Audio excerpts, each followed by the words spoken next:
फाल्गुन माह के शुक्ल पक्ष की एकादशी को आमलकी एकादशी कहते हैं। आमलकी यानी आंवला को शास्त्रों में श्रेष्ठ स्थान प्राप्त है। विष्णु जी ने जब सृष्टि की रचना के लिए ब्रह्मा को जन्म दिया, उसी समय उन्होंने आंवले के वृक्ष को जन्म दिया था। आंवले को भगवान विष्णु ने आदि वृक्ष के रूप में प्रतिष्ठित किया है। इसके हर अंग में ईश्वर का स्थान माना गया है। आमलकी एकादशी व्रत के दिन व्रती को दशमी की रात्रि में एकादशी व्रत के साथ भगवान विष्णु का ध्यान करते हुए सोना चाहिए तथा आमलकी एकादशी के दिन सुबह स्नान करके भगवान विष्णु की प्रतिमा के समक्ष हाथ में तिल, कुश, मुद्रा और जल लेकर संकल्प करें कि मैं भगवान विष्णु की प्रसन्नता एवं मोक्ष की कामना से आमलकी एकादशी का व्रत रखता हूँ। मेरा यह व्रत सफलतापूर्वक पूरा हो, इसके लिए श्री हरि मुझे अपनी शरण में रखे।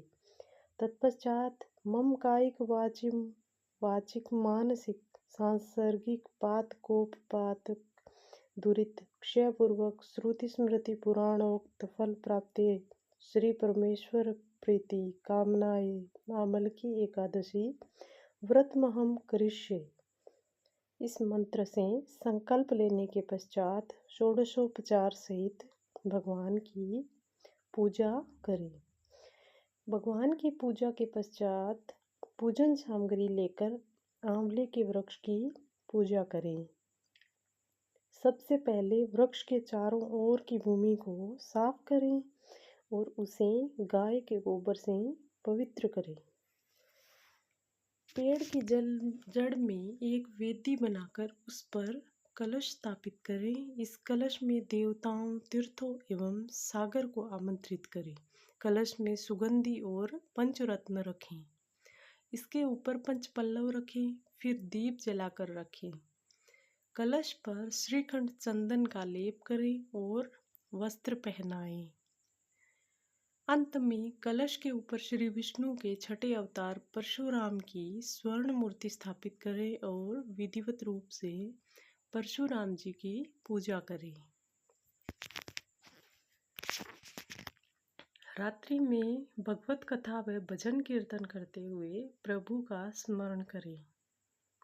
द्वादशी के दिन सुबह ब्राह्मण को भोजन करवाकर दक्षिणा दें। साथ ही परशुराम की मूर्ति सहित कलश ब्राह्मण को भेंट करें।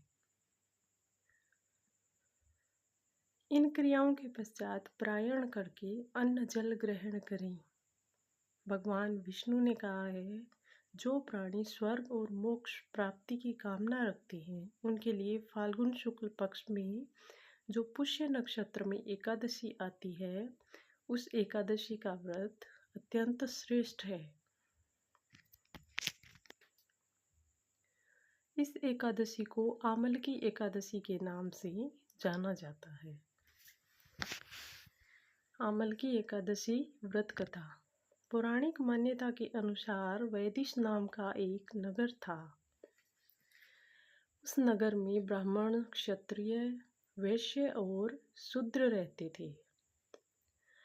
वहाँ रहने वाले सभी नगरवासी विष्णु भक्त थे और वहाँ कोई भी नास्तिक नहीं था। उसके राजा का नाम था चैत्रथ।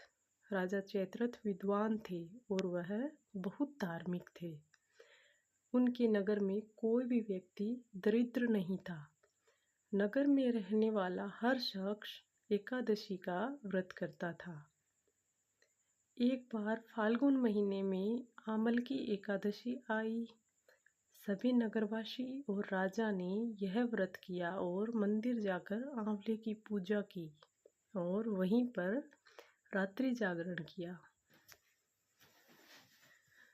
तभी रात के समय वहां एक बहेलिया आया जो कि घोर पापी था, लेकिन उसे भूख और प्यास लगी थी, इसलिए मंदिर के कोने में बैठकर जागरण को देखने लगा और भगवान विष्णु वह एकादशी महात्म्य की कथा सुनने लगा। इस तरह पूरी रात बीत गई। नगरवासियों के साथ बहेलिया भी पूरी रात जागा रहा। सुबह होने पर सभी नगरवासी अपने घर चले गए। बहेलिया भी घर जाकर भोजन करने लगा, लेकिन कुछ समय के बाद बहेलिया की मौत हो गई। हालांकि उसने अमल की एकादशी व्रत कथा सुनी थी और जागरण भी किया था, इसलिए वह राजा विदुरथ के घर जन्म लिया। राजा ने उसका नाम वसुरथ रखा। बड़ा होकर वह नगर का राजा बना। एक दिन वह शिकार पर निकला, लेकिन बीच में ही मार्ग भूल गया। रास्ता भूल जाने के कारण वह एक पेड़ के नीचे सो गया। थोड़ी देर बाद वहीं मलेच्छ आ गए और राजा को अकेला देखकर उसे मारने की योजना बनाने लगे। उन्होंने कहा कि इसी राजा के कारण उन्हें देश निकाला दिया गया है, इसलिए इसे हमें मार देना चाहिए। इस बात से अनजान राजा सोता रहा। मलेच्छों ने राजा पर हथियार फेंकना शुरू कर दिया, लेकिन उनके शस्त्र राजा पर फूल बनकर गिरने लगे। कुछ देर के बाद सभी मलेच्छ जमीन पर मृत पड़े थे। वहीं जब राजा की नींद खुली तो उन्होंने देखा कि कुछ लोग जमीन पर मृत पड़े हैं। राजा समझ गया कि वह सभी उसे मारने के लिए आए थे, लेकिन किसी ने उन्हें ही मौत की नींद सुला दिया। यह देखकर राजा ने कहा कि जंगल में ऐसा कौन है जिसने उसकी जान बचाई है।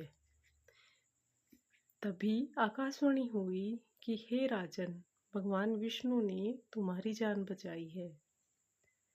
तुमने पिछले जन्म में आमल की एकादशी व्रत कथा सुना था और उसी का फल है कि आज तुम शत्रुओं से घिरे होने के बावजूद जीवित हो।